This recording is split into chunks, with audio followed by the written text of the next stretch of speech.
जहाँ मैं जाता हूँ, अभी मैं आपके बीच में नहीं बोल रहा हूँ, लेकिन बाहर निकलूंगा तो मीडिया वाले इसके बारे में कुछ नहीं पूछेंगे। वो ये ही सवाल पूछेंगे कि आपने एक रिपोर्ट सौंपी है वन नेशन वन इलेक्शन, उसके बारे में आपको क्या कहना है।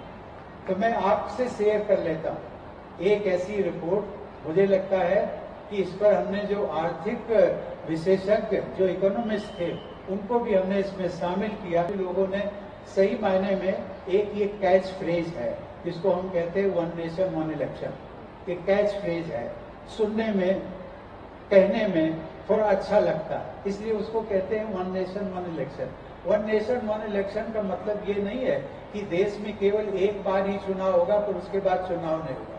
इसका मतलब ये है कि हमारे लोकसभा और विधानसभाओं के चुनाव साथ साथ, और ये जब साथ साथ चुनाव होंगे उसके साथ में लोकल बॉडीज का भी 100 दिनों का हमने प्रावधान दिया है। 100 दिनों के अंदर तीनों चुनाव हो जाएंगे और उससे आप देखेंगे कि जितना हमारा नुकसान हो रहा है, देश का नुकसान हो रहा है शिक्षा जगत में, हम जब ये चुनाव आते हैं तो हम टीचर्स को लगा देते हैं। ऐसा लगता है शायद टीचर्स काम कर रहे हैं, लेकिन टीचर्स काम कहाँ से करेंगे? वो स्कूल छोड़ के चले जाते हैं। तो पढ़ाई का नुकसान किसका होता? हमारे बच्चों का नुकसान होता। और जब बच्चे पास नहीं होते फिर आप कहते हैं कि हमारे बच्चे तो पढ़ाई में पीछे रह गए। अब ये नुकसान किसका हो रहा, किस लिए हो रहा है?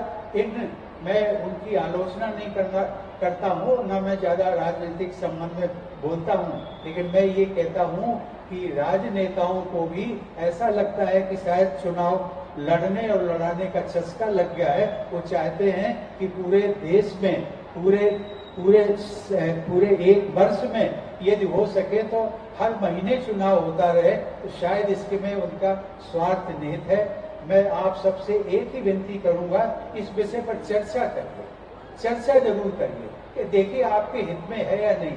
आप मान करके चलेंगे जो हमने रिपोर्ट दी है 18,526 पेज की, 18,000। आज तक कोई भी भारत सरकार में इतनी बड़ी रिपोर्ट नहीं आई। और इसमें सबसे बड़ी बात यह है, ऐसा पहले की रिपोर्टों में कभी नहीं आया जिसमें कि हमने भारत के जो सबसे सुप्रीम कोर्ट है उनके हमने चार मुख्य न्यायाधीश जो रिटायर्ड हैं उन सबको हमने आमंत्रित किया। जितने भी हमारे स्टेक होल्डर्स हैं उन सबकी बात को सुनी और सभी ने ये पॉजिटिवली कहा है कि यदि ये लागू हो जाएगा तो मुझे लगता है कि शायद it could prove to be a game changer for India development.